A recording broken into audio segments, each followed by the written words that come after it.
When Adam went into the Garden of Eden, he had a choice of two trees. ఏదెను వనంలోని ప్రవేశించినప్పుడు ఎన్నుకోవడానికి రెండు రకాల వృక్షాలు ఉంటున్నాయి. One was the tree of knowledge of good and evil, and the other was the tree of life. మొదటిది మంచి చెడ్డల తెలివినిచ్చు జ్ఞానంనిచ్చు చెట్టు, రెండవది జీవ వృక్షపు ఫలములిచ్చే చెట్టు. What is wrong with knowing the difference between good and evil? మంచి చెడ్డల ఆ యొక్క జ్ఞానాన్ని తెలుసుకోవడంలో ఉన్న తప్పేమిటి? Don't we seek to teach our children what is good and what is evil? మన ఇంట్లో ఉన్నటువంటి మన సొంత పిల్లలకు ఏది మంచో ఏది చెడ్డో మనము నేర్పటం చెప్పటం లేదా?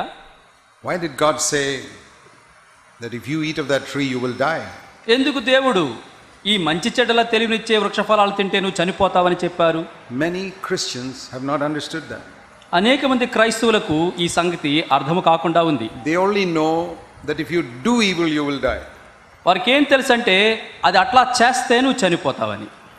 But if you just know good and evil, how can you die?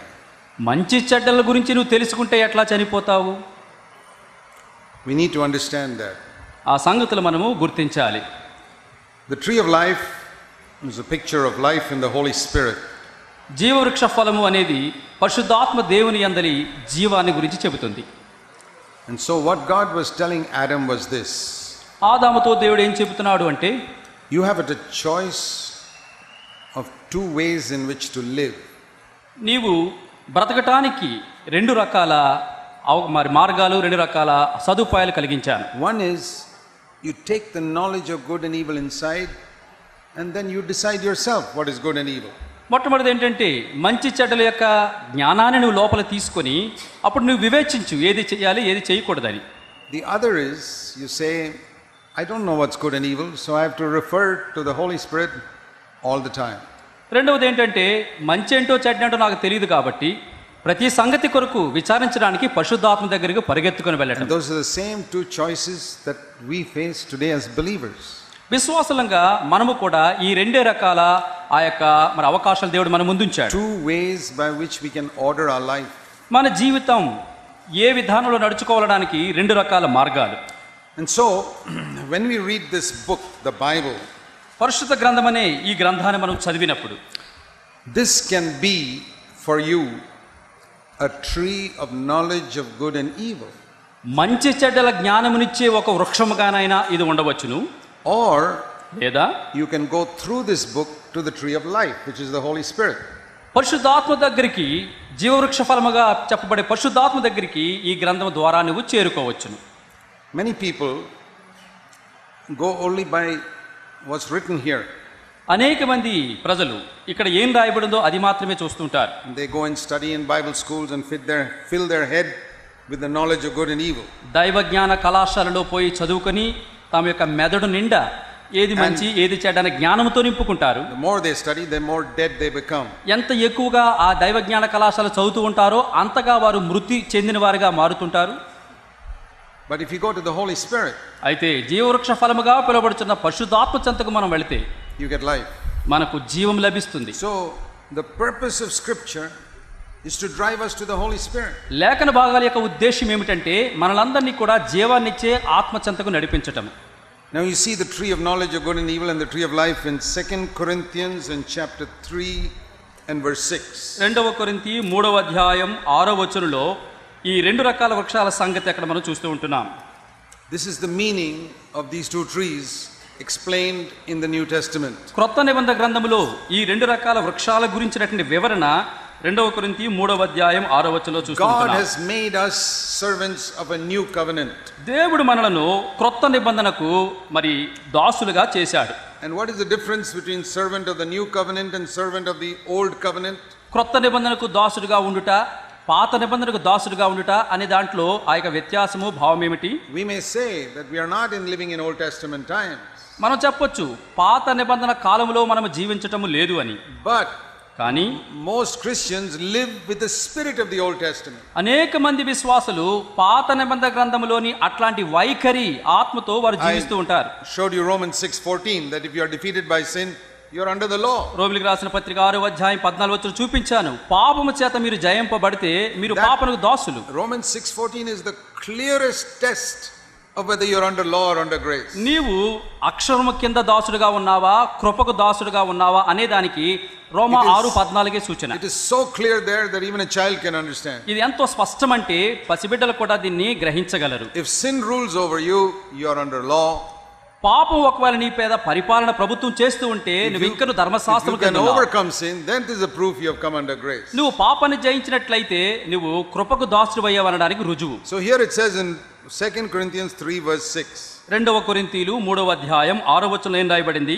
The spirit of the old covenant is the spirit of the letter of the law. ఇక పాత నిబంధన యొక్క మరి విషయం చూసినట్లయితే అది అక్షరానికి దాసులగుట. That is the letter. అక్కడ అక్షరము, not the spirit. అక్కడ ఆత్మ కాదు.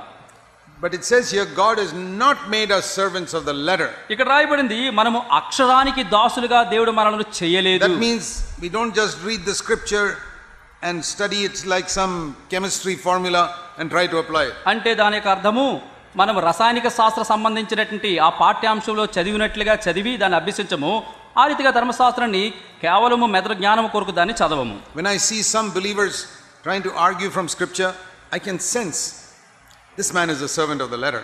కొంతమంది విశ్వాసులు ఈ లేఖనాల ఆధారంగా చేసుకుని వాదిస్తూ ఉంటే నేను వారిని ఏమని గ్రహిస్తానంటే వీరు ఇంకను ఆ పాత నిబంధన లేదా అక్షరానికి వీరు ఇంకా దాసులుగా ఉన్నారు. I'm not saying we should not obey everything written in the New Testament. మరి ఆ యొక్క నిబంధనలో రాయబడిన దాన్ని మనం లోబడకూడదని ఏం చెప్పడం లేదు. But you can obey according to the letter or according to the spirit. నీవు అక్షరానికైనా లేదా ఆత్మకైనా దాసుడుగా లోబడుతూ ఉండాలి. And if you obey according to the letter, it says here the letter kills. అయితే అక్షరానికి నువ్వు దాసుడివయ్యావా లోబడ్డావా ఇక్కడ రాయబడుతుంది అక్షరము చంపును. The knowledge of good and evil will kill you. మంచి చెడ్డల తెలివి అనేది నిన్ను చంపుతుంది. But if you come to the tree of life, ఎప్పుడైతే జీవవృక్ష ఫలము దగ్గరికి వస్తావు, to the Holy Spirit, పరిశుద్ధాత్మ చెంతకు వస్తావు, He'll give you life. అప్పుడు నీవు బ్రతుకుతావు. So when we read the scriptures, లేఖన భాగాలు మనం చదువుతున్నప్పుడు we must try to understand see the Holy Spirit speaking to us. పరిశుద్ధాత్ముడు మనతో మాట్లాడటం మనము గ్రహిస్తూ ఉండాలి. Let me give you a classic example from the Acts of the Apostles chapter 13. అపోస్తలుల కార్యములు 13వ అధ్యాయంలో నుంచి ఒక శ్రేష్టమైనటువంటి ఉదాహరణ ఇస్తాను. Where we read about people who were the religious leaders in Jerusalem who read the Bible every week. మరి జెరూసలేములో ఉన్నటువంటి మత సంబంధమైన నాయకులు వారు ధర్మశాస్త్రాన్ని ప్రతి వారము కూడా చదువుతూ ఉంటారు. వారిని గురించి మీతో చెప్పదలుచుకున్నాను. Just like we have Sunday services where the word of God is preached. ఇది ఎట్లా ఉంటుందంటే ఆదివారం ఆరాధన కార్యక్రమం నాడు దేని వాక్యం మరి సిద్ధపడి వచ్చి బోధించినట్లుగా ఉంటుంది. In those days they had the Saturday meetings in the synagogue. మరి ఆ పాత నిబంధన కాలంలో శనివారం నాడు మరి ఆ యొక్క సమాజ మందిరంలో కూడికలు ఉండేవి. Their Bible was Genesis to Malachi. వారి యొక్క పరిశుద్ధ గ్రంథము ఆదికాండం నుంచి మలాకి గ్రంథం వరకు ఉండేది. And they read it and studied it every Saturday. ప్రతి ఆ యొక్క శనివారం నాడు వారు చదువుతూ ఉంటారు, ఆ రీతిగా పఠించి ధ్యానిస్తూ ఉంటారు. And what did that book say? ఆ గ్రంథం ఏం చెబుతుంది? From Genesis to Malachi, every book was speaking about Jesus Christ. ఆది కాండం నుంచి మలాకి గ్రంథం వరకు ప్రతి గ్రంథము కూడా క్రీస్తు యేసును గురించి పలుకుతూ ఉన్నది. Right from Genesis. ఆది కాండంతో మొదలుపెట్టి The seed of the woman will crush the serpent's head. స్త్రీ యొక్క సంతానము సర్పం యొక్క శిరస్సును త్రొక్కును. Right up to Malachi. మలాకి గ్రంథం వరకు కూడా Where he is called the son of righteousness that will arise. నీతి సూర్యుడి మూకి కొరకు ఉదయించును అనే మాట మనం చూస్తున్నాం. Or he will sit as a refiner and purifier of silver.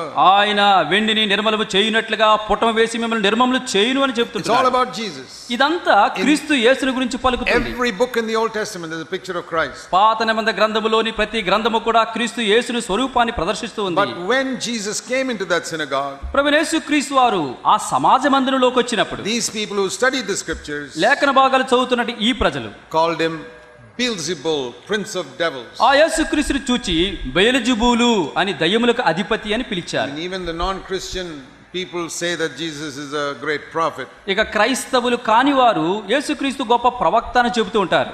They have some respect for Christ. కనీసం క్రీస్తు అంటే కొంచెం గౌరవాన్ని ఇస్తారు. But the people who studied the Bible called him the devil. ధర్మశాస్త్రాన్ని బాగా పఠించుకుని జీర్ణించుకున్న వారు వీరందరూ కూడా యేసు ప్రభును బెయల్జెబూలు అన్నారు. Because they did not try to understand the scripture through the Holy Spirit. పరిశుద్ధాత్మ సహాయము లేకుండా ధర్మశాస్త్రాన్ని చదువుతున్నారు కాబట్టి వారు అట్లాగా తయారయ్యారు. And that is what I have against most Bible schools today. మరి ఇదే విషయాన్ని నేను అనేక మంది బైబిల్ బోధకుల గురించి ఈ నేను విమర్శ చేస్తూ ఉంటాను. They are more interested in getting some degree than in being filled with the Holy Spirit. పరిశుద్ధాత్మ చేత నింపబడడం కంటే కూడా దైవజ్ఞాన కళాశాలలో బీడీఓ బీటీహెచ్ తెచ్చుకుందామని ఆసక్తి చూపిస్తుంటారు. And then they go astray. ఇక ఆ రీతిగా వారు దారి తొలగిపోతున్నారు. Why do they get a degree? ఎందుకు ఆ డిగ్రీ వస్తుంది? To add a little tail to their name. వారు పేరు వెనక కొంచెం తోక తగిలించుకోవడానికి and to get a job. తర్వాత ఒక ఉద్యోగం సంపాదించుకోవడానికి. That's all right in the world. అది ఈ లోకంలో కూడా అట్లానే జరుగుతుంది. But that's not God's way. అయితే దైవ మార్గములు అవి కావు. That is the way of the knowledge of good and evil. మరి మంచి చెడ్డల ఆ యొక్క వృక్ష ఫలము తింటే మనకు అదే అవుతుంది. Acts 13 verse 27. అపోస్తల కార్యం 13వ అధ్యాయము 27వ వచనం. Those who live in Jerusalem and their religious leaders it's talking about. ఈ 27వ వచనము యెరూషలేములో నివసించే వారు అక్కడ ఉన్నటువంటి మత సంబంధ అధికారుల గురించి చెబుతుంది. They could not recognize him. యేసుక్రీస్తు ప్రభు మెస్సయా వారి దగ్గరికి వస్తే ఆయనను గుర్తించలేకపోయారు. And they could not recognize the voices of the prophets. మరి ప్రవక్తల యొక్క ఆ లేఖన భాగాలు వారి స్వరాలు వీరు గుర్తించలేకపోయారు. Which they read every Sabbath. ప్రతి విశ్రాంతి దినమున వారు చదువుతూ వచ్చారు గాని గుర్తించలేకపోయారు. Do you think that's possible today? అది నేటి దినంలో సాధ్యమని మీరు అనుకుంటున్నారా? Christians read it every day. క్రైస్తవుడు ప్రతిదినం చదువుతుంటాడు. In those days they didn't have a Bible in their home, so they could only read it on the Sabbath day when they go to the synagogue. నిజానికి ఆ దినాలలో ప్రతి ఒక్కరు ఒక ప్రతిని కలిగి ఉండలేదు. కేవలము శనివారం నాడు మాత్రమే వారు చదివితే వారు వింటూ వచ్చేవారు. But now we have it in our home, we can read it every day. అయితే ఇప్పుడు మన సొంత చేతిలో గృహాల్లో ఉంటుంది, ప్రతిదినం చదువుతున్నాం. We can be as blind as those people. అయినప్పటికీ కూడా వారంత గురుడివారో మనము కూడా అంత గురుడివారయ్యే ఆస్కారం ఉంది. We read it every day and we don't see Jesus. ప్రతి దినము బైబిల్ చదువుతూ ఉన్నా కూడా క్రీస్తును చూడలేని గురుడితనం. We see doctrines. ఇక్కడ మనము సిద్ధాంతాలను బోధలు చూస్తున్నాం. Doctrines with which we argue and fight with other Christians of other groups. ఇతర క్రైస్తవ గుంపులకు చెందిన శాఖలకు చెందిన వారితో ఒక రకమైనటువంటి సిద్ధాంతాన్ని ఆధారం చేసుకొని పెనుగులాడుతూ కీచులాడుతున్నాం. You know, now that I've been a believer for more than 50 years. మీకందరికీ తెలిసినట్లుగా నేను 50 సంవత్సరాల కంటే అధికముగా విశ్వాసిగా ఉంటున్నాను. Having walked with God most of those years. ఆ 20 సంవత్సరాల కాలంలో దేవునితో పాటు కలిసి నడుస్తున్నాను. Seen so many types of preachers. అనేక మంది ఆ క్రైస్తవ తెగలకు చెందిన వారిని చూస్తున్నాను. And heard many of them. అనేక మంది వారి విన్నాను నేను. I can make out when I listen to a man. ఇప్పుడు ఎవరైనా ఒకరు మాట్లాడుతుంటే నేను ఆయన ఎవరు అని గుర్తించగలను. Whether he has gone to the tree of knowledge of good and evil or whether he's gone to the tree of life. ఈ వ్యక్తి మంచి చెడ్డలు తెలివినిచ్చే ఆ వృక్ష ఫలాల దగ్గరికి వెళ్తున్నాడా లేదా జీవవృక్ష ఫలాల చెంతకితను వెళ్తున్నాడా? Whether he is speaking something he has just studied in his head. తను ఏదో చదువుతున్నాడు, మెదడులో ఉన్న జ్ఞానం దానిని వెతుకుతున్నాడా? Heard somebody else preach and he's just vomiting it out now. లేకపోతే ఎవరో ఒకఆయన ఉపన్యాసం చేస్తే అది తన మెదడులో పెట్టుకుని తిరిగి తను కక్కి వేస్తున్నాడా? Or whether the man knows the Lord. లేదా ఈ మనుషుడు తన సొంతంగా దేవుణ్ణి ఎరిగినవాడా? And I teach people in my church. నా సంఘములో ఉన్నటువంటి వారికి నేను బోధిస్తుంటాను. Don't just listen to the words a man speaks. మనుషుడు మాట్లాడే ఆ మాటలను మీరు దృష్టించకండి. Learn to discern his spirit. అతని ఆత్మ ఎట్టుదో మీరు వివేచించడానికి ప్రయత్నించండి. Does he know the Lord? ఈ బోధించే మనుషుడకు ప్రభు అంటే ఎవరో తెలుసా? If he does not know the Lord, ఒకవేళ ఆయనకు ప్రభు ఎవరో తెలియకపోతే all he can give you is clever ideas and clever thoughts. ఇక అతను బోధించేదంతా ఇచ్చేదంతా కూడా అంటే తెలివైన మాటలు, తెలివైన కొన్ని పద్ధతులు. Which has made him proud. అవి అతన్ని గర్వింపజేశాయి. And which will make you also proud that you అతని learned మాటలు something. వింటే నేర్చుకుంటే నిన్ను గర్విష్టిగా చేస్తాయి. Be careful. జాగ్రత్త సుమా. God's word is not given to us to know good and evil. మంచి చెడ్డలను గ్రహించడానికి కాదండి దేవుని వాక్యం మనకి ఇవ్వబడింది. God's word is given to us that we might have life. జీవాన్ని పొందాలని ఆ మరి దేవుని వాక్యం దేవుడు మనకి ఇచ్చాడు. See, Jesus said to the Pharisees in John 5. యోహాను సువార్త 5వ అధ్యాయములో పరిసయ్యులతో ప్రభువైన యేసుక్రీస్తు వారు పలికిన మాటలు చూడండి. Here again you see the tree of knowledge of good and evil and the tree of life again in the New Testament. ఇక్కడ కూడా క్రొత్త నిబంధన గ్రంథములో మంచి చెడ్డలు తెలివినిచ్చే ఆ యొక్క వృక్షము, తర్వాత జీవ ఫలాలు ఇచ్చే ఆ యొక్క వృక్షం చూస్తున్నాం. I told you this book can be the tree of knowledge of good and evil or the tree of life to you. నేను ముందే చెప్తున్నాను కదా, ఈ పరిశుద్ధ గ్రంథము నీకు మంచి చెడ్డలు తెలివినిచ్చే గ్రంథంగా ఉండిపోవచ్చు, లేదా జీవాన్నిచ్చే జీవవృక్ష ఫలంగా ఈ యొక్క గ్రంథం ఉండవచ్చు. That depends on you. ఇదంతా ఎవరి మీద అంటే నీపై ఆధారపడి ఉంది. See what Jesus said in John 5:39. యోహాను సువార్త 5వ అధ్యాయం 39లో యేసు ప్రభు ఏమన్నాడో చూద్దాం. You search the scriptures, that means you read the Bible. మీరు లేఖనములు పరిశోధిస్తున్నారంటే బైబిల్ చదువుతున్నారు. Because you think that in those words there's eternal life. ఎందుకంటే మీరు అనుకుంటున్నారు ఆ లేఖనమందు నిత్య జీవం ఉందని. You read it, you study it, మీరు చదువుతారు, You పఠిస్తారు, go to Bible school and get a degree from it దైవ జ్ఞాన కళాశాలకు వెళ్ళి డిగ్రీలు తెచ్చుకుంటారు. because you think the eternal life is there. ఎందుకంటే మీరు అనుకుంటారు వాటిలో నిత్య జీవం ఉందని. And they study the Greek and the Hebrew and so many things. Greek భాషలో, హెబ్రీ భాషలో, చాలా భాషలో చదువుతారు. And they look up concordances and dictionaries and get so much knowledge. ఇక అనేకమైనటువంటి ఆ యొక్క డిక్షనరీస్, కంకార్డెన్స్ ఇవన్నీ కూడా ఎక్కువ జ్ఞానం And సంపాదించి then they చదువుతారు. listen to so many preachers and get so many clever ideas to preach. అనేక మంది బోధకులు బోధిస్తూ ఉంటే తెలివితేటలు అనేకమంది నేర్చుకుంటూ ఉంటారు. But they were dead. అయితే అయినప్పటికీ వారు Why? మృతులే. కారణం Because he says, you through this scripture you did not come to me. ఎందుకంటే ఈ లేఖనముల ద్వారా మీరు నా చెంతకు రాలేదు. This, it says these things, verse 39 are supposed to be talking about me. నిజానికి ఈ యొక్క వచనము నన్ను గురించి మాట్లాడే వచనంగా ఉంది. But you don't come to me. అయినప్పటికీ మీరు నా దగ్గర రాలేదు. You come to the book. మీరు గ్రంథము దగ్గరికి వచ్చారు. And you can't get life. You can't get life. కనుక అది మీకు సరిగా చేయలేదు. You get knowledge. మీకు జ్ఞానం వస్తుంది. And just like 6,000 years ago Adam reached out for knowledge. మరి 6,000 సంవత్సరాల క్రితము ఆదాము జ్ఞానము చెంతకు ఏ రీతిగా చేయి చాపి వెళ్ళాడు. Today also most Christians reach out for knowledge. నేటి దినాల్లో అనేక మంది క్రైస్తవులు చేతులు చాపి జ్ఞానాన్ని And తెచ్చుకుంటున్నారు. so they get understanding. కాబట్టి వారి యొక్క గ్రహింపు, They don't get life. వారు గ్రహింపు వస్తుంది కానీ జీవము దొరకటం లేదు. Jesus did not come to give us knowledge of good and evil. మంచేదో చెడ్డేదో తెలుసుకునే జ్ఞానం ఇవ్వడానికి యేసుక్రీస్తు ప్రభువు ఈ లోకానికి He రాలేదు. came to give us life. ఆయన నిత్య జీవం ఇవ్వడానికి ఈ లోకానికి And వచ్చారు. when you have life, నీకు ఎప్పుడైతే నిత్య జీవం ఉంటుందో that will always tell you what is right and wrong. ఆ నిత్య జీవమే ఏది మంచో ఏది చెడ్డో నీకు బోధపరుస్తూ ఉంటుంది. Otherwise we can have information in our head. లేకపోతే మన మనసుకు సమాచారం లభించదు. See, many times in some of our conferences we have question answer sessions. చాలా సార్లు మనకున్నటువంటి యొక్క కాన్ఫరెన్సెస్ లో ప్రశ్న జవాబుల యొక్క సమయం కలిగి ఉంటాం. I find from the type of questions people ask, ప్రజలు అడిగే ఆ ప్రశ్నల్లో నుంచి ఏం తెలుస్తుందంటే, can a Christian do this? ఒక క్రైస్తవుడు అయ్యుండి ఇట్లా What చేయొచ్చా, is wrong in doing that? మరి పలానా ఇట్లా చేయవచ్చా, How much can we do this? మనం ఎంతవరకు ఇది చేయొచ్చు, What type of movies can we watch and we should not watch? ఏ రకం సినిమాలు చూడొచ్చు, ఏవి చూడకూడదు. That is like little children asking ఈ ప్రశ్నలు చిన్న పిల్లల ప్రశ్నలాగుంటాయి. on a railway platform, ఒక రైల్వే ప్లాట్ఫామ్ మీద, how close can I stand to the edge of the platform when the train is coming in? Rail platform దగ్గరికి పరిగెత్తుకొస్తుంటే నేను platform మీద రైలుకి ఎంత దగ్గరగా వెళ్ళి నిలబడగలను. Daddy, how close can I stand to the edge of the platform platform అంచుకొచ్చి ఎంత వరకు నేను రైలుకి దగ్గరగా when this నిలబడొచ్చు. train is coming in? రైలు స్పీడ్గా వస్తుంటే 3 inches, 6 3 అంగుళాల inches? 6 అంగుళాల. What will a sensible father say? మరి జ్ఞానం కలిగిన తండ్రి ఏం చెప్తాడు? Stay as far away as possible. 3 అంగుళాలు కాదు, 6 అంగుళాలు కాదు, ఎంత దూరంగా నిలబడతావో అంత దూరం పోయి నిలబడు. But these people who ask, how much can I do without becoming worldly? మరి చూడండి, లోకములో పడిపోకుండా, లోకస్తులు కాకుండా ఎంత దగ్గరగా నేను వెళ్ళగలను అడుగుతారు.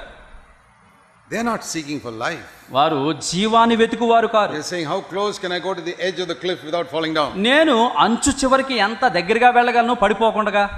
These are all babies. ఇవన్నీ వాళ్ళందరూ శిశువులు. Grown up people are not trying to find out how close to go to the edge of the నిజంగా cliff. పరిణతి చెందినటువంటి ఆ వారు ఈ ప్రశ్న వేరు, అంత చివరి దాకా వెళ్ళరు. So today we have a generation of Christians growing up saying, what is wrong with this, what is wrong with that? మరి నేడు ఎట్టి క్రైస్తవ తరమ చెంతకు మనం వచ్చామంటే, మరి ఇది మంచి ఏంటి, అది మంచి ఏంటి, ఎంతవరకు మంచి ఎంతవరకు చెడ్డని అడిగే వారి They దగ్గర don't want life. వారికి జీవం వద్దు, They want some rules. వారికి కొన్ని నియమాలు కావాలి. This man of God said this thing is okay, ఇగో ఈ దైవజనుడు పలానా చేస్తే పర్వాలేదు అన్నాడు, so we can do it. కాబట్టి అది మనం చేసేయచ్చు.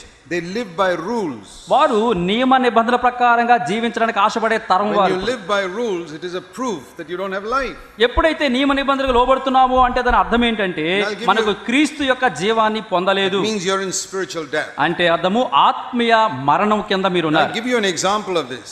దాని గురించి ఒక ఉదాహరణ ఇస్తాను.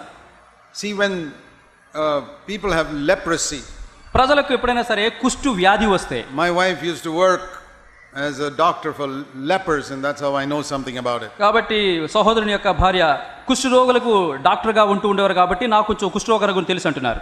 And you know, when people have leprosy, they don't have sensation in their hands or feet or things like కుష్టు that. రోగుల సంగతికి వస్తే కుష్టు రోగులకు స్పర్శా జ్ఞానం, చేతి మీద కానీ కాలు మీద కానీ ఒంటి మీద కానీ స్పర్శా జ్ఞానం కోల్పోతారు. And so they can put their hand on a hot stove or something and don't feel anything. కుష్ఠరోగులకు స్పర్శా జ్ఞానం లేదు కాబట్టి ఆ కుష్ఠరోగులు చేతులు పట్టుకెళ్ళి సలసల కాలిపోతున్న పెనం మీద చేతులు వేసి కూడా ఏ స్పర్శ మంట లేకుండా ఉంటారు. A burning hot stainless steel vessel. చూడండి, సలసలా కాలిపోతున్నటువంటి స్టెయిన్లెస్ స్టీల్ మీద వేడి దాని మీద చేతులు ఉంచుతారు. They don't feel anything because no sensation. చేతులు కాలుతా ఉంటాయి కానీ వారికి ఆ కాలిపోతుందనే స్పర్శ జ్ఞానం ఉండదు. Or a thorn can get into their foot. వారి యొక్క కాళ్ళలోనికి ఒక ముళ్ళు ఒక మేకు దిగిపోయినా కూడా వారికి నొప్పి అనిపించదు. So we have to give them laws. కాబట్టి వారికి కొన్ని నియమాలు ఇవ్వాలి. Don't touch hot stoves. Don't touch stoves without finding out is it hot or cold. అది వేడిగా ఉందా చల్లగా ఉందా అని తెలియక మునుపు ఆ యొక్క స్టవ్ని కానీ వేడిగా ఉన్న దాని కానీ ముట్టవద్దు. When you see one stainless steel vessel in a kitchen, first find out is it hot or cold. Don't touch it. కనుక ముందుగా మీ యొక్క వంటగదిలో స్టెయిన్లెస్ స్టీల్ ఒక పాత్ర ఉన్నప్పుడు దాన్ని వేడిగా ఉందో చల్లగా ఉందో తెలుసుకోకుండా చేతులు వేయొద్దు. At night before you go to bed, రాత్రులు మీరు పడుకోవడానికి పోయే ముందు look under your feet if there are any thorns there. మీ కాళ్ళ కింద వెతుక్కోండి, మేకులు ఏమైనా రాళ్ళు ఏమైనా గుచ్చుకుని దూరయ్యేమో. So many like that, many rules we have to give because they have no sensation. వారికి స్పర్శాజ్ఞానం లేదు కాబట్టి ఎన్నో నియమాలు నిబంధనలు వారికి చెప్పాలి. Do you need such a rule? మరి విశ్వాసాన్ని నీకు అట్లాంటి నియమాలు చెప్పడం అవసరమా? Why? ఎందుకు? Don't you know you need a rule? నీకు ఏ నియమం నీకు తెలియదా? As soon as you touch a steel hot plate, your hand will come off. వేడిగా ఉన్న పెనం మీద చెయ్యి వేస్తే వేసిన ఒక్క సెకండ్ లోనే వేడి కాబట్టి చెయ్యి వెనక తీసుకుంటా. Why? Because of some law? ఏంటి ఏదైనా ఒక నియమాన్ని బట్టా? No. కాదు. Because you got life in your hand. జీవం ఉంది, నీ చేతిలో జీవం ప్రవహిస్తుంది. When you have life, you don't need a law. నీకు జీవం ఉన్నప్పుడు ఇక నియమ నిబంధనలతో పని లేదు. Why do you not have to check your feet at night if there are any thorns? ఎందుకు ప్రతి రాత్రి పడుకునే ముందు అరకాళ్ళు చూసుకుని మేకులు ఉన్నాయని ఎందుకు చూసుకోవడం లేదు? If you walk somewhere and a thorn comes, immediately you'll know because you got life. నువ్వు నడుస్తూ ఉంటే దారిలో ములుగుచ్చుకుంటే అప్పటికప్పుడే తీసేస్తావు, ఎందుకు నీలో జీవం ఉంది. So where there is life, you don't need laws. ఎక్కడైతే జీవం ఉంటుందో అక్కడ నియమం అవసరం లేదు. But where there is no life, ఎక్కడైతే నిత్య జీవం ఉండదో you need laws. అక్కడ నియమ నిబంధనలు అవసరం. So when people have not come into the new covenant of life in the Holy Spirit, పరిశుద్ధాత్మలో ఉన్నటువంటి ఆ నిత్య జీవము చెంతకి క్రొత్త నిబంధనలోనికి ప్రజలు రాకపోతే then you have to make laws for them. కనుక అట్టి వారికి మనం నియమ నిబంధనలు ఏర్పాటు చేయాలి. Like we make laws for children. ఈ పిల్లలకు మనం నియమ నిబంధనలు చేస్తాం. Brush your teeth. ఇగో పండ్లు తోముకో. Change your underclothes. ఇదిగో నీకున్నటి వస్త్రాలు మార్చుకో. Go and have a bath. పోయి ఆ స్నానపు గదిలో స్నానం చేయి. Finish your homework. నీ యొక్క ఇంటి పనిని ముగించు. Eat the vegetables. ఇదిగో కూరగాయలు తిను. So many laws. అనేకమైన నియమ నిబంధనలు చెబుతా. Why is it grown up people don't need మరి laws like that? బాగా ఎదిగిన వారికి ఎందుకు చెప్పమని నియమ నిబంధనలు? Your father doesn't have to tell you now to brush your teeth. కనుక నువ్వు ఎదిగిపోయావు, నీకు నీ పండు తోముకొని తండ్రి నీకు చెప్పాల్సిన అవసరం లేదు. When we need laws, it's because we are babies. ఎందుకు మనకు నియమ నిబంధనలు అవసరం అవుతున్నాయి? మనం ఇంకా శిశువులుగా బాలలుగా ఉన్నాం. We don't have life. లేకపోతే కనీసం జీవన లేదేమో. That is the meaning of Galatians 5. గలతీయులకు రాసిన పత్రిక 5వ అధ్యాయము verse 18. మరి ఆ 18వ వచనంలో అదే ఉంటుంది. Galatians 5:18. గలతీయులకు రాసిన పత్రిక 5:18. If you are led by the Holy Spirit, you are not under the law. కనుక మీరు ఆత్మచేత నడిపించబడినట్లయితే ధర్మశాస్త్రముకు లోబడిన వారు car. But if you are not led by the Holy Spirit, ఒకవేళ పరిశుద్ధాత్మ చేత మీరు you don't నడిపించబడకపోతే, seek to be filled with the Holy Spirit every day, పరిశుద్ధాత్మ చేత అనుదినము నింపబడడానికి then ఇష్టపడకపోతే, you need rules. అంటే అర్థము మీకు నియమ నిబంధనలు అవసరం. Don't look at the cinema posters. ఇదిగో సినిమా పోస్టర్ చూడకు. Don't go to the cinema theater. Cinema థియేటర్కి వెళ్ళకు. Don't watch these television programs. Ego television లో వచ్చే ప్రోగ్రామ్ చూడకు. You have to make a list of 30-40 television programs you should not watch. ఇగో 30-40 television programs అనేవి చూడకు అని చెప్పి ఒక పట్టిక వేయాలి. But one day they may add a new program which is not in that list. What do you do? ఒకవేళ ఆ పట్టికలో లేనటువంటి ఒక ఛానల్ కొత్తది పెట్టేశారు అనుకోండి, అప్పుడేం చేయాలి? Then you have to go to the man of God again and find out this new program, can I watch it or not? మరలా దైవజనుడికి వెళ్ళి కొత్త టీవీ వచ్చింది దీన్ని చూడొచ్చా అని చెప్పి మళ్ళీ అడగాలి. But when you have life, ఎప్పుడైతే నిత్య జీవనిలో ఉంటుందో, and you are watching something on television, television మీద చూస్తున్నప్పుడు the life inside will tell you, turn off that channel. నీలో ఉన్న జీవం చెబుతుంది అది సరైనది కాదు, దాన్ని మూసివేయి. Just like if you touch a hot plate, immediately the whole life says, take your hand away. వేడిగా ఉన్న పెనాన్ని ముట్టుకుంటే చెయ్యి కాలమంటే చెయ్యి అట్లా తీసేస్తాము. ఇట్లాంటి చెత్త వచ్చినప్పుడు వెంటనే మనం మూసివేస్తాం. Supposing you are on the computer and some pornographic channel comes up. ఉదాహరణకు మీరు కంప్యూటర్ మీద పని చేస్తున్నారు, ఆ బూతు సాహిత్యమో బూతు బొమ్మలో కనపడ్డాయి. Immediately life will say, get away from there. నీలో ఉన్న జీవం అంటుంది ఇది చెత్త, దీన్ని మూసివేయి. Get up and run. ఇదిగో వెళ్ళిపో, turn off the computer. దీని కంప్యూటర్ ఆఫ్ చేయి. Change the channel. ఈ ఛానల్ మార్చివేయి.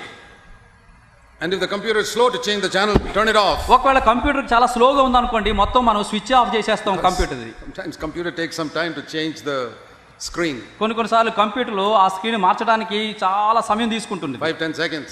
5-10 సెకండ్ల కంటే. Pull out the plug, it will stop immediately. Direct నేరుగా అక్కడికి వెళ్ళి ప్లగ్ అయి పీకేయవచ్చు మనం.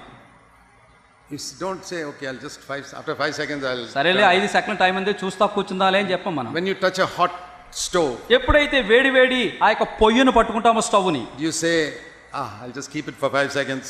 పర్వాలేదులే కాలితే కాలింది 5 సెకండ్లు చేతులు పెడతామంటామా? 5 seconds is enough to burn your hand. 5 సెకండ్లు చాలు చక్కగా ఉన్న చెయ్యి కాడిపోవడానికి. And that's what happens. You watch this for 5 seconds on the computer screen. అదే జరుగుతుంది కంప్యూటర్ స్క్రీన్ మీద భూత సాహిత్యాన్ని 5 సెకండ్లు చూస్తే. It's burnt into your memory. నీ యొక్క జ్ఞాపక శక్తిలోనికి వెళ్ళి నిన్ను కాల్చివేస్తుంది. And it will come out in your dreams. అది నీ కలలో మరలా నీకు కలగా వస్తుంది. That's why you have those dirty sexual dreams. అందుకనే నీ కలలో ఈ చెడ్డ భూత సాహిత్యాలు కలలుగంటూ ఉంటావు. Because you don't have life. నీలో జీవం లేదు. You don't take out your hand immediately. అందుకనే ఈ పాపాన్ని చూసినప్పుడు చేతిని వెనక్కి తీసుకోలేకపోతున్నావు. You don't even keep the law which says turn it off. ఆ యొక్క ధర్మశాస్త్రము కూడా మరి మూసివే అని చెప్పకుండా ఉంటుంది కాబట్టి నువ్వు అట్లా కొనసాగుతున్నావు. Moses came down from the mountain with 10 commandments. మోషే ఆ పర్వతం పైనుంచి ఆ 10 ఆజ్ఞల పలకలతో దిగి కిందకి వచ్చాడు. Plus in Leviticus and Numbers and all another 603 commandments. ఇక లేవి కాండములో మిగతా కాండంలో చూసినట్లయితే మిగిలిన 600 ఆజ్ఞలు తీసుకొచ్చాడు. Total 613 commandments. ఇప్పుడు 613 ఆజ్ఞలు మొత్తం తీసుకొచ్చాడు. That's what he came down from the mountain with. ఆ యొక్క పర్వతం మీద నుంచి ఇన్ని ఆజ్ఞలతో దిగి వచ్చాడు. Keep these 613 commandments.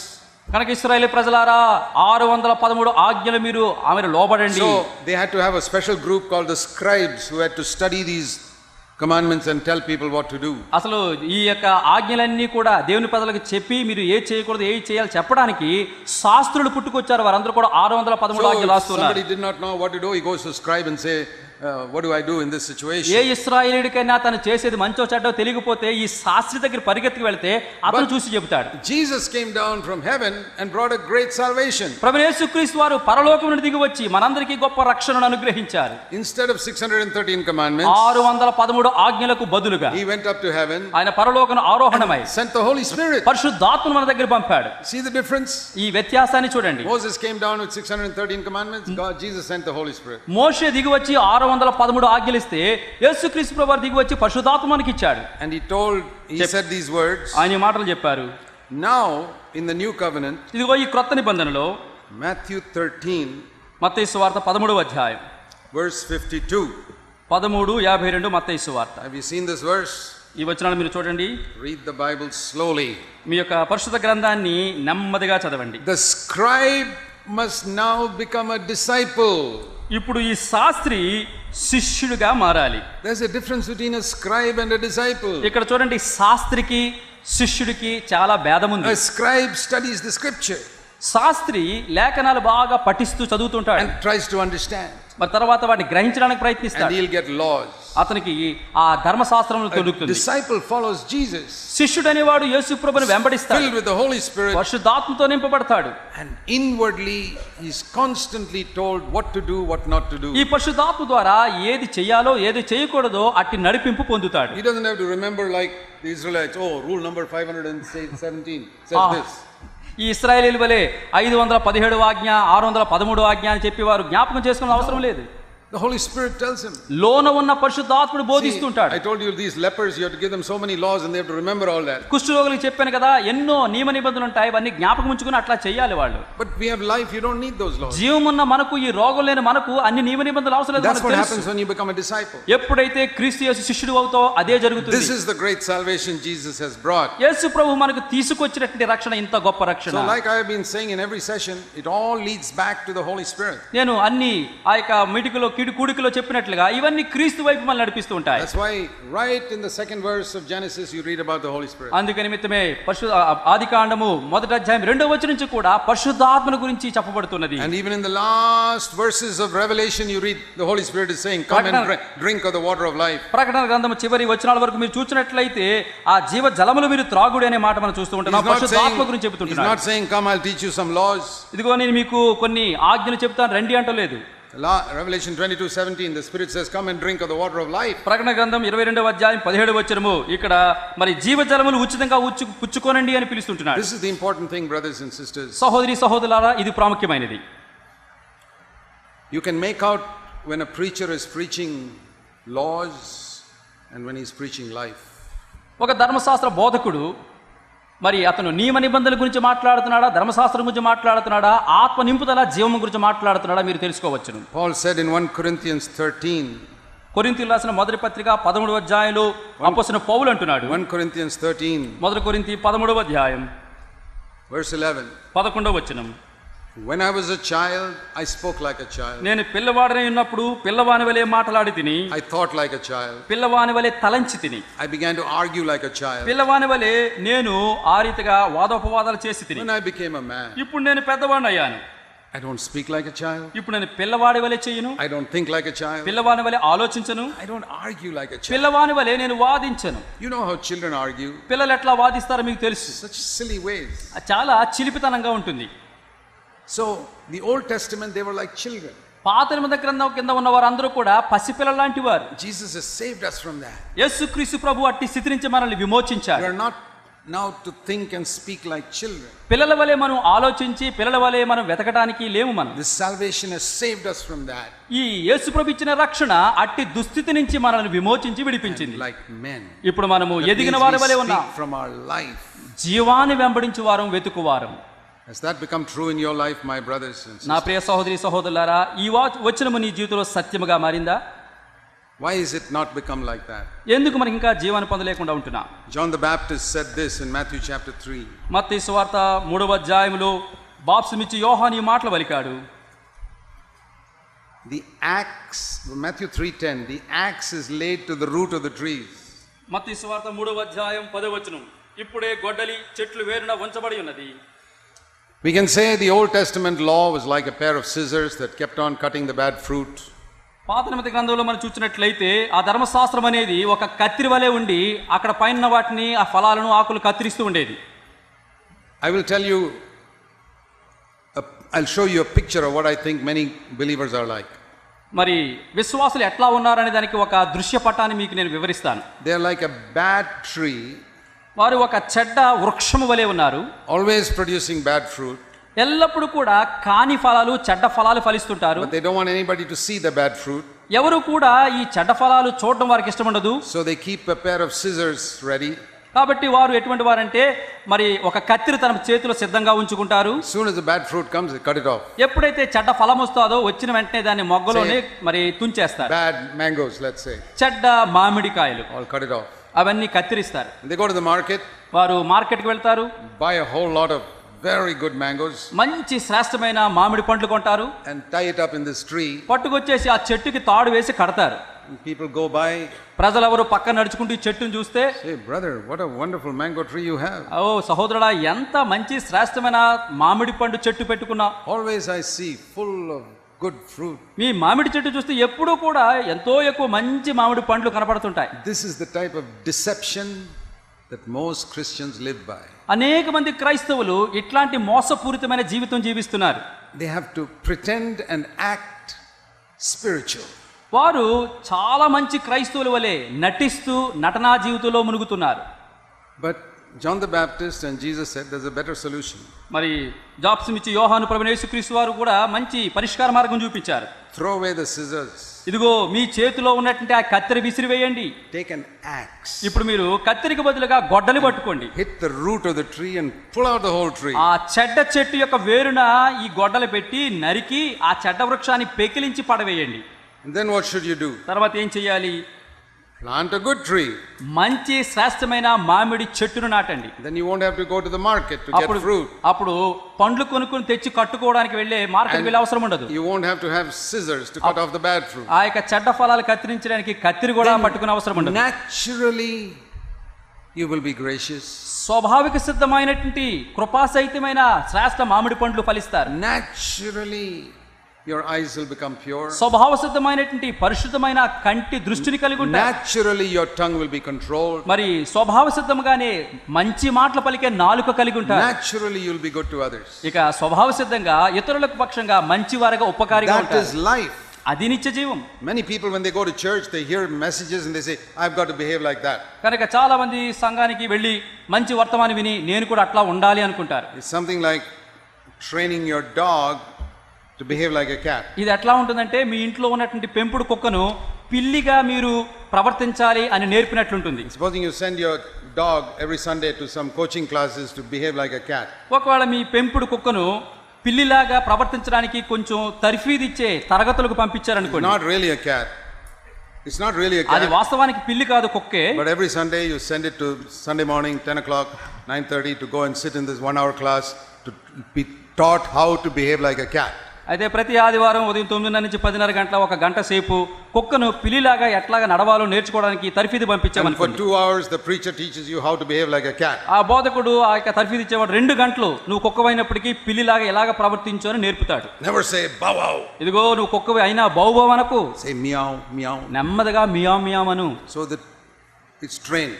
అట్లాగా కుక్కకు పిల్లి తర్ఫీదు పొందుతుంటుంది. And it comes home ఆ కుక్క ఇంటికి వస్తుంది, and it tries and it says meow meow. అప్పుడు తర్ఫీదు జ్ఞాపకం ఉంది కాబట్టి ఇంటికి వచ్చిన కొన్ని నిమిషాలు మియావ్ మియావ్ అంటుంది. But one day అయితే ఒక్క రోజు when another dog comes and glares its teeth at that, ఇంకొక కుక్క వచ్చి పళ్ళన్ని బయటకు చూపించి మరి మొరుగుతుంటుంది. it forgets all about this training and says bow wow. అప్పుడు ఈ కుక్క తను పిల్లిలాగా తర్ఫీదు పొందాలని మర్చిపోయి మ్యావ్ మ్యావ్ అనదు, బౌ బౌ అంటుంది. This is a picture of what happens when believers go to church. ఒక విశ్వాసి నటనతో నిండిన వాడు సంఘానికి వెళుతుంటే అతనికి ఇట్లానే జరుగుతుంటుంది. Nature has not changed, అతని స్వభావం అంతరంగం మారలేదు. but they are being trained. Don't do this, do this, do this. Behave like a Christian. బయటికి కనపడడానికి మాత్రము ఒక మంచి క్రైస్తవుడే ఒక మంచి మాటలు మంచి ప్రవర్తన నేర్చుకున్నాడు. They go home and in the office try to behave like a Christian. ఇంటికి వెళ్ళినప్పుడు ఆఫీస్కి వెళ్ళినప్పుడు క్రైస్తవుడే ఉండడానికి వారు ప్రవర్తిస్తూ ఉంటారు. Until somebody really provokes them, then they behave like the child. ఎవరైనా వారిని ఇబ్బంది పెట్టి రెచ్చగొడితే అప్పుడు నిజ స్వభావం బయటకు వస్తుంటుంది. Is there a salvation from this? నిజంగానే అది రక్షణ పిలుచుకోవచ్చునా? There is, my brothers and sisters. సోదరి సోదరులారా, అట్టి దుస్థితి నుంచి నీకు విమోచన ప్రభు సిద్ధపరిచాడు. And that is why you are willing to die to yourself and let the Holy Spirit fill your life.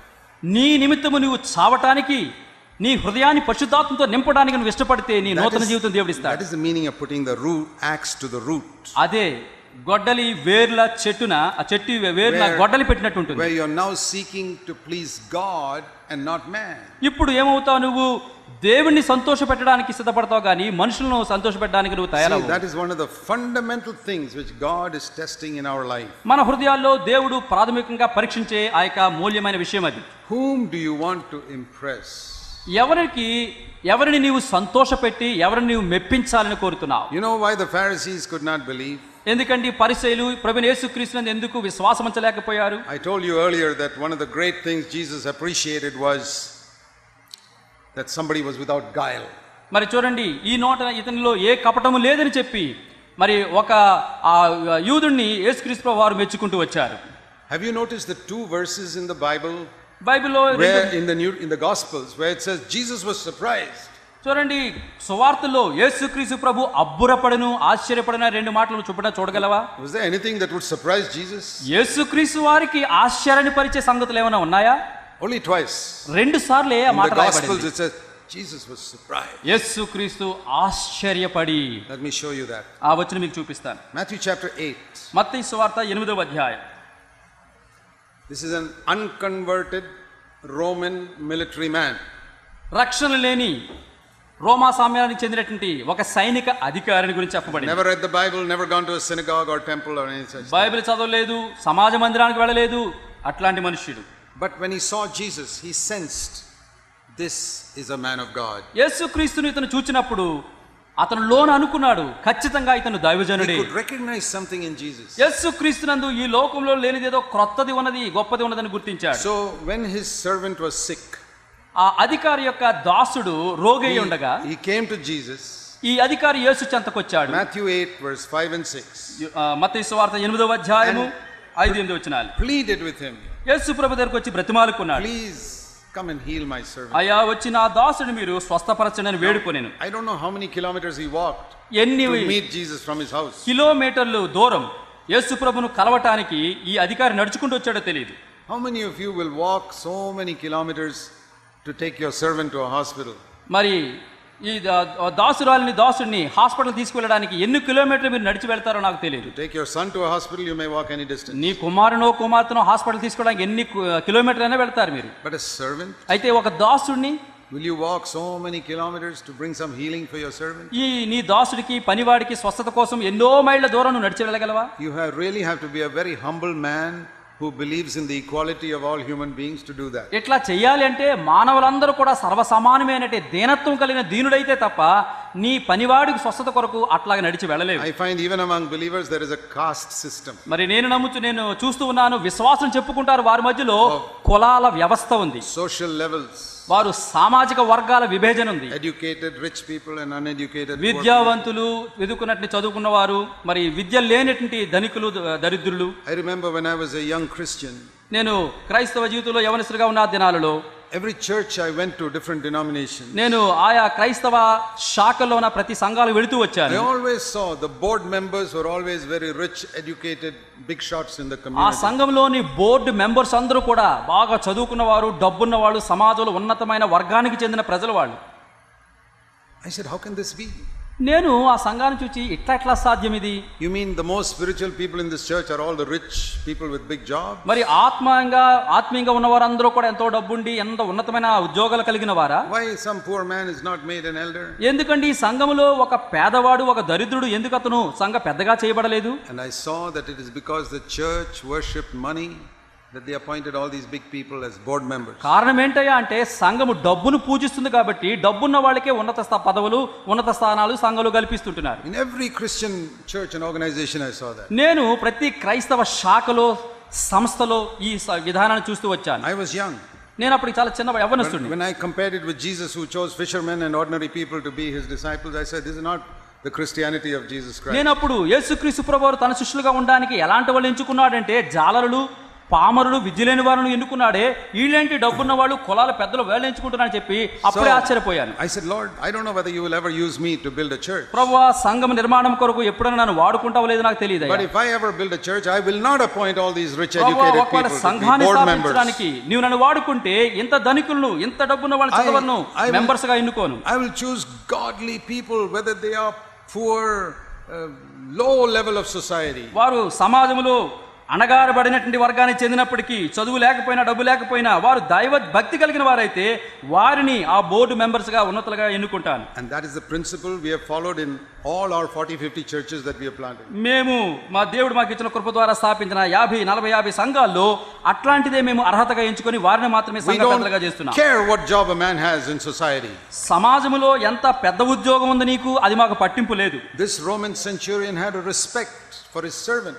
నిజానికి ఈ రోమా అధికారి తన దాసుడి పక్షంగా ఎంతో దయా ప్రేమ కలిగాడు. That's the first thing you need to recognize, his humility.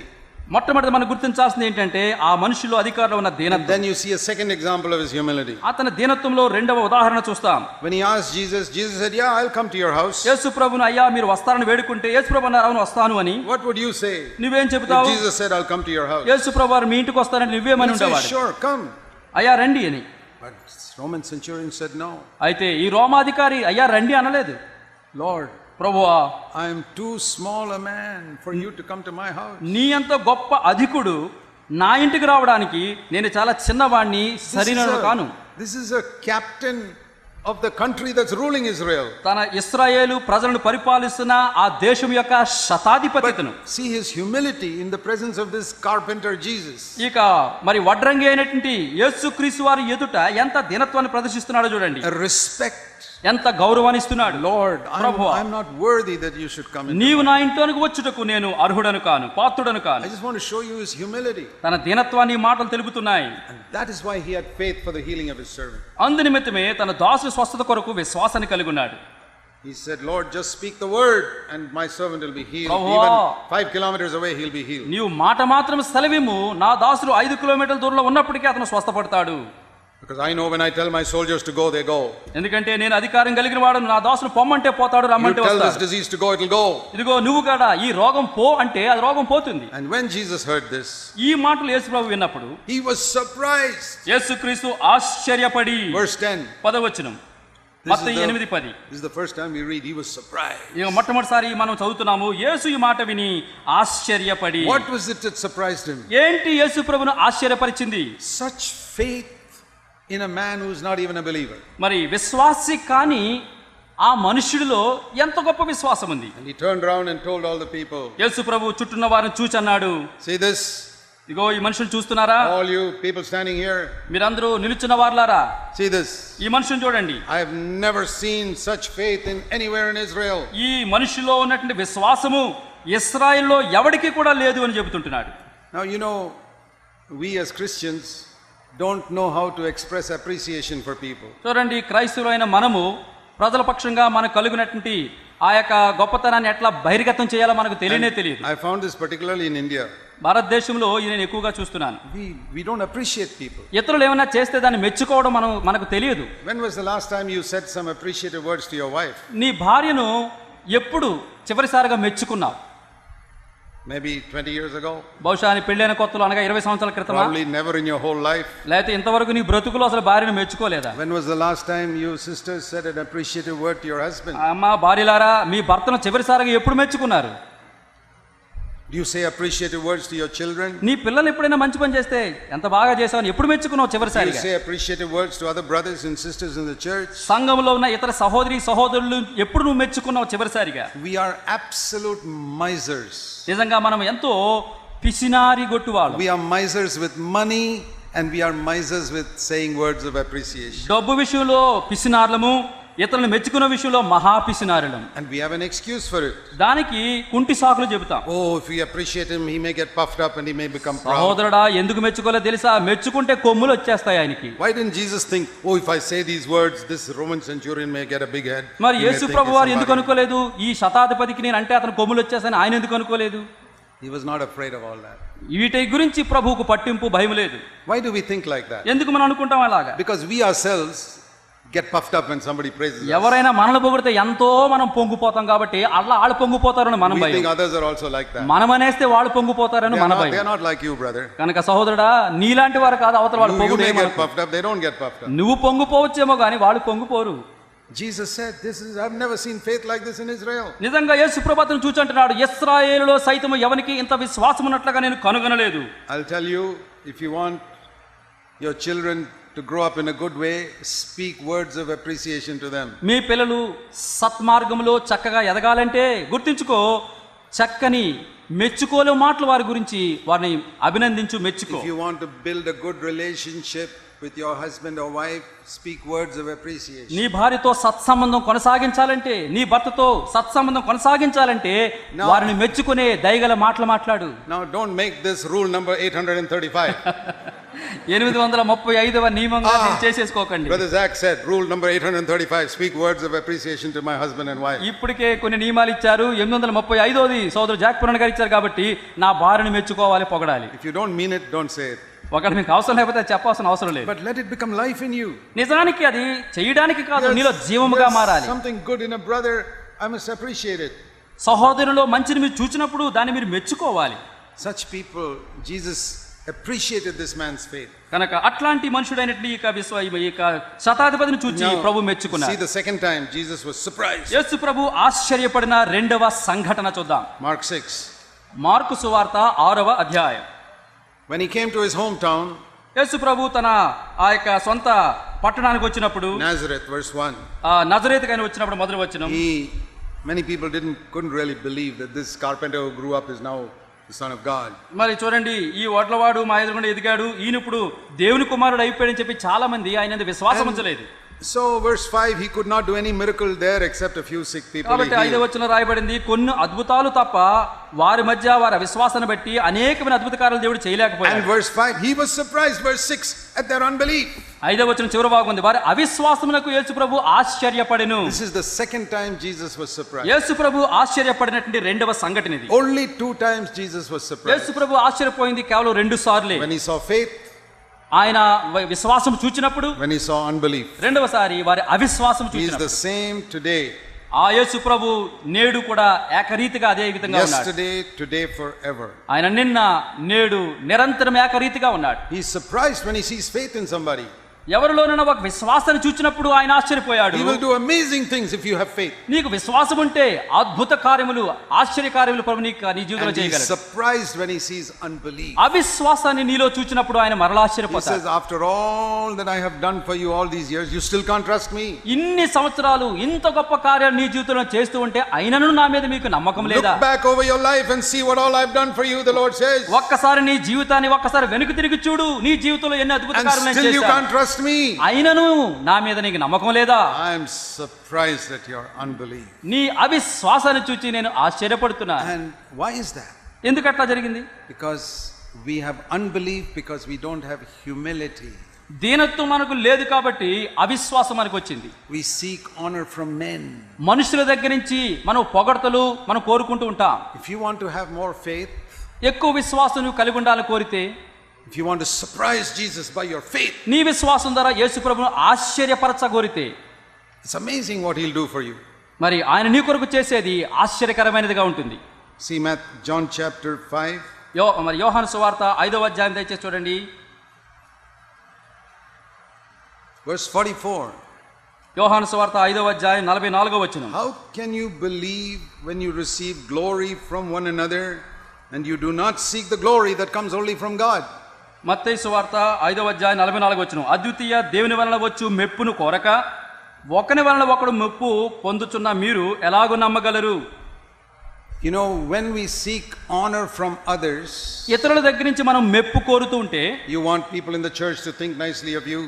నీ సంఘంలో ఉన్న విశ్వాసులందరూ నిన్ను గురించి గొప్పగా చెప్పుకోవాలి. Some elder brother to have a good opinion about you. సంఘ పెద్దలు ఒక పెద్ద వచ్చి నువ్వు చాలా గొప్పవాడు అని చెప్పి మంచి అభిప్రాయం కలిగి ఉండాలి. You will never have faith. అంటే నీకు ఎప్పటికీ కూడా విశ్వాసం ఉండదు. There's a close connection between seeking honor from men and unbelief. They go together. మనుషుల మెప్పును కోరటానికి అవిశ్వాసానికి సంబంధం ఒకటి ఉన్నది ఇక్కడ. And there's a close connection between seeking only God's glory and faith. మరి దేవుని యొక్క మహిమ విశ్వాసానికి చాలా దగ్గర ఆ యొక్క సంబంధం ఉంది. It says there. ఇక్కడ చెప్పబడుతున్న వచనం, How can you have faith when you seek honor from others? ఇతరుల దగ్గర నుంచి మెప్పు మీరు పొందగోరితే మీకు విశ్వాసం ఎట్లా ఉంటుంది? And you don't seek only the glory of God. మరి కేవలం దేవుని మహిమని మాత్రం మీరు కోరడం లేదు. It says here the glory from the one and only God. That's how it says in English. నిజానికి మన తెలుగులో కూడా ఉంది, అద్వితీయ దేవుని వలన వచ్చు మెప్పును కోరక. Why does he say one and only God? ఇక అద్వితీయ దేవుడు అని ఎందుకు అంటున్నాడు? Because when we seek honor from people, ప్రజల దగ్గర నుంచి మెప్పును మనం కోరుకుంటే we are treating them also like God. అంటే అర్థము ఆ ప్రజలను దేవుడిలాగా మనము ఎంచుతూ ఉన్నాం. Supposing ఉదాహరణ, I preach a sermon or you preach a sermon మీరు ఒక ప్రసంగం చేశారు, and I want to impress people. ఆ ప్రసంగం ద్వారా ప్రజలను చాలా మరి మరి వాళ్ళు ఎంతో ప్రభావం చూపించాలని I కోరుతున్నారు. think a lot of preachers are like that. చాలా మంది బోధకులు తమ బోధ ద్వారా వారిని ఆశీర్వదించాలని They కోరుతారు. want to know what do people think of my ఇక sermon. తర్వాత వారు నా కుమారుని గురించి ఏమనుకుంటారు? That is why they listen to so many messages to try and produce some clever thoughts to impress people. అందుకని ప్రజలందరి యొక్క మన్నన పొందాలని చాలా గొప్ప తెలివితో కూడిన ప్రసంగాలు వారు చేస్తూ ఉంటారు. What are they actually saying? వారు ఏం చెబుతున్నారు? They are standing in the pulpit వారు పులిపిట మీద నిలబడతారు, and they are bowing down before all the people ప్రజలందరూ ఎదుట వారు శిరస్సు వంచుతారు and saying, "Oh my gods, ప్రజలందరూ ఎదురుగా ఓ నా దేవుళ్ళారా, please, I hope you think nicely of me. వీరు నన్ను గురించి చాలా గొప్పగా ఎంచుకోవాలి. I hope you all appreciate my sermon నేను చేసే ప్రసంగం మీరందరూ మెచ్చేసుకుంటారు అని నేను అనుకుంటున్నాను. because you are my gods. కారణం ఏంటంటే మీరే నా దేవుళ్ళు. I worship your opinion about me. నా గురించి ఉన్న మీ అభిప్రాయం ఉందే, ఆ అభిప్రాయాన్ని నేను ఆరాధిస్తున్నాను. You are an idolater. అలా చేస్తే నువ్వు విగ్రహారాధికుడివి. You are not bowing down before stone and brass images, but people. ఒక రాతికో ఒక విగ్రహం ముందో నువ్వు సాగిలపడడం లేదు, కానీ సంఘానికి వచ్చే ప్రజల ముందు సాగిలపడుతున్నావు. Jesus says there's only one and only one God. ఇక యేసుప్రభు ఏమంటున్నారు? దేవుడు ఒక్కడే, ఆయనే అద్వితీయ దేవుడు. You must not care for the opinion of people. ప్రజల అభిప్రాయాన్ని నువ్వు పట్టించుకోకూడదు. What does God think about you? ఇక నిన్ను గురించి దేవుడు That's ఏమనుకుంటున్నాడు, all that matters. అదే అవసరమైంది. Let anybody think anything else. ప్రజలు ఏమనుకున్నా లక్ష్యం లేదు, కానీ దేవుడిని గురించి ఏమనుకుంటున్నాడు అదే నువ్వు పట్టించుకోవాలి. I remember when I was a young preacher, I had a big struggle with this. నేను ఒక ప్రారంభ దినాల్లో బోధకుడుగా ఉన్నప్పుడు దీని కొరకైనా ఎంతో గొప్ప పోరాటం నాలో ఉండేది. When you're young, you want to impress people. నువ్వు యవనస్తుడిగా ఉన్నప్పుడు ప్రజల యొక్క మెప్పును పొందాలని ఎన్నో ప్రయత్నాలు చేస్తుంటావు. I'll tell you how the Lord set me free from that. ప్రభు అట్లాంటి ఆ ఆతరత నుంచి ఎట్లాగా నన్ను విడిపించాడు మీతో చెప్తా. That is a great salvation, to be free from the opinions of people. మనుష్యుల అభిప్రాయాల నుంచి మనం విడిపించబడడం అనేది గొప్ప రక్షణ. Most people in the world, politicians, businessmen, preachers, they're all slaves of people's opinions. ఈ లోకంలో ఉన్నటువంటి గొప్ప గొప్ప ప్రజలు, ఆ యొక్క రాజకీయవేత్తలు కానివ్వండి, ఎవరైనా కానివ్వండి, వారందరూ కూడా పొగడ్తలకు వాళ్ళందరూ లోబడిపోతుంటారు. It is a great salvation when you're saved from that. అట్లాంటి వాటి నుంచి విముక్తి పొందావా, అది నీకు గొప్ప So I'll రక్షణ. tell you, this is how the Lord saved me. ప్రభు నన్ను ఇట్లాగా మరి తప్పించి Because రక్షించాడు. I started preaching when I was 22 years old. 22 సంవత్సరాల వయసులోనే దేవుని వాక్యాన్ని బోధించడం మొదలుపెట్టాను. 50 years ago. 50 సంవత్సరాల క్రితం. And I would say, I hope these people are impressed with my sermon. ఇక బోధ చేస్తూ అనుకునేవాడిని, నేను చేసిన ప్రసంగంతో ప్రజలందరూ కూడా మరి ముగ్ధులైపోయారు అనుకునేవాడిని. Would be quite nervous and try to say some clever things to impress people. ఇక ఎంతో నాలో కొంచెం వణుకున్నప్పటికీ కూడా తెలివితో కూడినట్టు మాటల ప్రసంగం చేసేవాడిని. Till one day I read this verse. ఒక దినము ఈ వచనం చదివాను. Isaiah chapter 2 verse 22. యెషయా గ్రంథం 2:22. That's a great verse for me. నా కొరకైతే అది గొప్ప దేవుని వాక్యం మాటగా ఉంది. Stop regarding man whose breath of life is in his nostrils, for why should he be esteemed? యెషయా గ్రంథం 2:22 వచనం. తన నాసిక రంధ్రములలో ప్రాణము కలిగిన నరుని లక్ష్య పెట్టకము, వానిని ఏ విషయంలో ఎన్నిక చేయవచ్చును. This is a word of God to my heart. ఇది నా హృదయానికి సూటిగా గుచ్చుకున్న దేవుని వాక్యం. Don't care for man. మనుషుల గురించి నువ్వు పట్టించుకోకు. Their breath is in their nostrils. వారి యొక్క ప్రాణము వారి యొక్క నాసిక రంధ్రాల్లో ఉంది. Whatever the color of their skin may be, వాళ్ళ చర్మము రంగు ఏదైనా, brown or black or yellow or white, తెల్లవాళ్ళు కానీ నల్లవాళ్ళు కానీ మరి వేరే వారు కానీ ఎవరైనా సరే, when the breath is taken away, వారి నాసిక రంధ్రాల నుంచి ప్రాణం తీసివేస్తే they become dust. వారు తిరిగి మన్ను అయిపోతారు. That's what the Lord was saying. ప్రభు అది నాతో చెప్తూ వచ్చారు. See, the only thing that prevents that man from becoming dust is that I've given him breath. ఆ మనుష్యుడు మంటిలో కలిసిపోకుండా ఆపేది ఏంటయ్యా అంటే నేను ఇచ్చినటువంటి ఆ యొక్క ఊపిరి ప్రాణమే. The Lord says, if I take away that breath, the fellow will become dust. ఆ ఊపిరి ప్రాణం నేను తీసివేస్తే నిలబడ్డ మనుషుడు ఎంత సుందరంగా ఉన్నా మట్టి అయిపోతాడు. That's what he says here. అక్కడే మాట ఆ ప్రభు మాట చెప్తున్నారు. So that was a help to me. అది నాకెంతో సహాయపడింది. And the Lord said, ప్రభు అన్నారు, now look at all these people sitting in front of you like piles of dust. ఇక్కడ నీ ముందు కూర్చున్న ప్రజలందరూ చూడు మట్టి ముద్దల్లాగా మట్టి పోగుల్లాగా ఉన్నారు. Black dust, brown dust, yellow dust, white dust, all ఇప్పుడు here and there. నల్ల మన్ను, ఎర్ర మన్ను, తెల్ల మన్ను, మరి పసుపు రంగు ఉన్న మన్ను గుట్టల గుట్టలుగా పడున్నారు. And I used to imagine, ఊహించుకోండి ఒకసారి. supposing I'm standing on a beach. ఉదాహరణకి నేను ఆ యొక్క సముద్రం ఒడ్డున నిలబడ్డాను. There are 200 piles of dust there. 200 మట్టి పోగులు ఉన్నాయి. And I'm preaching to them. ఆ మట్టి ముద్దలకి నేను బోధ చేస్తున్నాను. I'm not bothered about their opinion. కనుక మట్టి ముద్ద నాకు ప్రసంగాన్ని గురించి ఏమనుకుంటుంది నాకు పట్టింపు ఉండదు. That set me free. అది ఆ రీతిగా నన్ను సరి చేశాడు దేవుడు. Then I could have faith. అప్పుడు నాకు విశ్వాసం కలిగి వచ్చింది. How can you believe when you seek honor from one another? మనుష్యుల దగ్గర నుంచి మెప్పును కోరితే నీకు అసలు విశ్వాసం ఎలా పుడుతుంది? అసలు విశ్వాసం ఎట్లా వస్తుంది? Salvation is by faith. రక్షణ అనేది విశ్వాసం ద్వారా నీకు Not వస్తుంది. just forgiveness of sins, పాప క్షమాపణ మాత్రమే కాదు, but salvation from all the evil we have inherited from Adam. ఆదాము దగ్గర నుంచి మనం పొణికి పుచ్చుకున్న అన్ని దుష్ట క్రియల నుంచి కూడా మనం పొందే విడుదలే రక్షణ. How shall I get this salvation? By the life of Jesus. యేసుక్రీస్తు యొక్క జీవం ద్వారా ఈ రక్షణ ఎట్లా పొందగలను? By faith. విశ్వాసం ద్వారా. And that faith can come only if I am free from the honor of men. ఈ విశ్వాసం ఎప్పుడు వస్తుంది? మనుషుల మెప్పు నుంచి నేను విడుదల పొందినప్పుడే. See, one of the things that the devil infected Adam with was pride. మరి ఆ సాతాను ఆదాము కలిగించినటువంటి ఒక రోగం ఏంటయ్యా అంటే, అంటు రోగం ఏంటయ్యా అంటే గర్వం.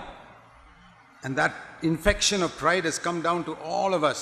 ఆ ఆదాముకు వచ్చినటువంటి గర్వం అనే అంటు రోగం అతని సంతానంగా వచ్చిన మనందరికీ అంటుకుంది. ఆ రోగం వస్తుంది. That's what makes us seek honor from people. అందుకనే మనము ప్రజల మెప్పు ఎట్లా సంపాదించుకోవాలి తాపత్రయపడుతుంటాం. What makes us compare ourselves with others. ఈ గర్వమే ఇతరులతో మనం పోల్చుకుని వాళ్ళకంటే నేను గొప్పోడిని. That's what makes us proud when we play an instrument well or sing well. ఈ గర్వమే వాయిద్యాలు వాయించినా, పాటలు పాడినా, అనువాదాలు చేసినా మనల్ని ఉప్పొంగ చేస్తుంటుంది. We do something and we want other people to know what we did for the Lord. మనం ఒక పని చేస్తాం, ఇతరులందరూ అది గుర్తించారా లేదా అని చూస్తూ ఉంటాం. Look at all the reports that Christian organizations send to America to show what we are doing for కనుక the Lord here. ప్రభు కోసం భారతదేశంలో ఏం చేస్తున్నామో అమెరికా ఉన్నట్టు క్రైస్తవ సంస్థలను తెలుసుకోవడానికి నివేదికలు పంపిస్తూ ఉంటాం. Hundreds of Christian organizations always sending reports. 110 క్రైస్తవ సంస్థలు ఉన్నాయి, వారందరూ నివేదికలు ఇది చేసాం, అది చేసాం, మెచ్చుకోండి అని పంపిస్తుంటారు. Because they want to impress all the white piles of dust lying over there. అమెరికాలో ఉన్నటువంటి తెల్ల మట్టి ముద్దలు అన్నిటినీ కూడా వీరు మెప్పించి వారు మెప్పు పొందాలని. See what a work we are doing for God in India. ప్రభు కోసం ఎంత గొప్ప పని చేస్తున్నాం చూడండి. And also to get money from them. అంతేకాదు డబ్బులు పంపండి. Can you imagine Jesus doing that? చూడండి, యేసు ప్రభు ఈ విషయం చేయడం మీరు ఊహించుకోగలరా? Can you imagine Jesus sending reports to Rome and all that to show what a great work I'm doing for God? రోమా పట్టణానికి నివేదికలు పంపించి యేసు ప్రభు ఇదిగో చూడండి నేను పాపుల కొరకు ఎంత గొప్ప పని చేస్తున్నాను అని చెప్పి ఊహించుకోగలరా మీరు? You think these people are Christians? మీరు వీరందరూ ఇట్లా చేస్తున్న వారు క్రైస్తవులు అనుకుంటున్నారా? They are like this Coca-Cola company sending reports and all these different companies sending reports of their work. వారు క్రైస్తవులు కారు. ఈ కోకా-కోలా కంపెనీ నుంచి పనిచేసే ఉద్యోగస్తులు నివేదికలు పంపిస్తారు అట్లాంటి వారు. They are following the ways of the world. లోక మార్గములను వెంబడించువారు. And they call it Christian work. అది వారు అట్లా చేసి ఇది క్రైస్తవ పని అని పిలుస్తారు. It is not Christian work, it is 100% Babylon. ఇది క్రైస్తవ పని కాదు, 100% బబులోను పని. Because they are not following Jesus. వారు యేసుని వెంబడించడం లేదు. Jesus never sent any reports of his work to Yesu anybody. ప్రభు ఎప్పుడు కూడా తన నివేదికలు పంపించలేదు. He didn't want any money, he didn't want any appreciation. అతనికి మనుషుల పొగడ్తలు అవసరం లేదు, ఆయనకి డబ్బు అవసరం లేదు. He only wanted his father to know what he was doing. ఎల్లప్పుడూ తన తండ్రి ఏది ఇష్టమో ఆయన ఇష్టం వచ్చిన పనులు చేస్తూ వచ్చాడు. If you don't get free from seeking the honor of men, you will not experience salvation. మనుషుల యొక్క మెప్పును ఎప్పుడైతే పొందకూడదు అనుకుంటావో అప్పుడే నువ్వు రక్షణ అనుభవించగలవు. I remember as a young man, యవనస్తుడిగా నాకు ఇంకా జ్ఞాపకం ఉంది, the Lord taught me this. ప్రభు నాకు నేర్పించారు. Never give a report of your work to anybody. నీవు చేసిన ఆ ఆత్మీయ పని యొక్క నివేదిక ఎవరికి సమర్పించకు. No photographs, no reports, nothing. ఏ ఫోటోగ్రాఫ్లు గాని ఏది కూడా నువ్వు చూపించకు. And we have followed that rule for 35 years in all of our churches in India. భారతదేశంలో ఉన్నట్టు మా యొక్క సంఘాలన్నిటిలో కూడా ఈ నియమాన్ని మేము పాటిస్తూ వచ్చాం. And this is the picture the Lord gave me at the beginning. కనుక ప్రారంభంలో దేవుడు నాకు ఇచ్చినటువంటి చిత్రపటం అదే. You know, in the olden days we had these cameras where you had to put a roll inside and then click. ఆ పాత రోజుల్లో కెమెరాలో ఆ రీల్ పెట్టి ఆ ప్రతిదానికి మరి ఆ click కొడుతుండాలి. You modern young people may not know those days. Now you all digital cameras now. ఇప్పుడు మోడర్న్ యుగంలో పుట్టినటువంటి యవనస్తులకు ఆ రీల్ కెమెరాల గురించి తెలియకపోవచ్చు, మీకు వేరే కెమెరాలు వచ్చేసాయి. But in the olden days we had to buy a reel, put it inside the camera and then click maybe 16 photographs. ఆ పాత రోజుల్లో రీల్ కొనుక్కు రావాలి, దాంట్లో నింపాలి, మరి నొక్కుతూ ఉండాలి, కేవలం 16 ఎన్నో ఫోటోలు వచ్చే తర్వాత కొత్త రీల్ వేసుకోవాలి. And then we had to be very careful, rewind the reel. ఆ తర్వాత తీసేశాక దాన్ని మరలా తిరిగి చుట్టడానికి జాగ్రత్త పడాలి. Put it in a dark place. చీకటి రూములో గదిలో పెట్టాలి. Because if you expose it to the light, all the pictures are gone. ఆ యొక్క రీల్ గాని గాలి వెలుతురు చూసిందా అదంతా పాడైపోతుంది. And they have to take it to a room called a dark room. ఆ తర్వాత అది డార్క్ రూమ్ ని పిలిచే గదిలో తీసుకెళ్ళాలి. And there develop the pictures. అక్కడ మరి ఆ యొక్క ఫోటోలుగా దాన్ని చేయాలి. And that's what the Lord showed me. ప్రభు నాతో అదే చెప్పారు. All that you do for me, నా కొరకు నువ్వు చేసే పని అంతా, if you expose it, all the pictures will go. ప్రజలకు చూపించావా ఏ ఫోటో ఉండదు, తెల్లగా మారిపోతుంది. When you stand before me, it will be a blank reel. No. నా ఎదుట నిలబడ్డప్పుడు ఖాళీ రీలే, బొమ్మలు ఉండవు అందులో. So keep it in the dark room. కాబట్టి డార్క్ రూమ్ లో ప్రజలకు కనపడకుండా దాచిపెట్టు. Nobody must see it. ఎవరు చూడకూడదు. One day the Lord says, when I come back, నేను తిరిగి వచ్చాక మరి ప్రభు అంటున్నారు, I will develop it. నేను నీ రీల్ డెవలప్ చేస్తాను. I'll show all that you have done. అప్పుడు నువ్వు చేసిన పనులన్నీ నీకు చూపించి ప్రతిఫలం ఇస్తాను. That helped me. నాకెంతో సహాయపడింది. You know, my mind thinks in pictures. కనుక నా యొక్క మెదడు ఈ చిత్రపటాల గురించి I ఊహిస్తుంటుంది. find that helps me. అది నాకు సహాయపడుతూ వచ్చింది. If it helps you, good. అది నీకు కూడా సహాయపడుతుంది మేలు కొరకు. But we must be saved మనం రక్షణ పొందాలి. and experience this great salvation from seeking the honor of men. మనుష్యుల యొక్క మెప్పును పొందాలి అనేటువంటి ఆ యొక్క విషయం నుంచి గొప్ప విడుదల రక్షణ దేవుడు మనకి ఇవ్వనుగా. God can help us. దేవుడు మనకు సహాయం చేయనుగా. Let us pray. ప్రార్థన చేసుకుందాం. Heavenly Father, పరలోకపు తండ్రి, please help us to experience the fullness of your salvation. నీ రక్షణ యొక్క సంపూర్ణ సౌభాగ్యం అనుభవించుటకు మాకు We సహాయపడండి. humbly ask in Jesus' name. యేసు నామములో ఎంతో దీనముగా బ్రతిమలాడి వేడుకుంటున్నాము తండ్రి.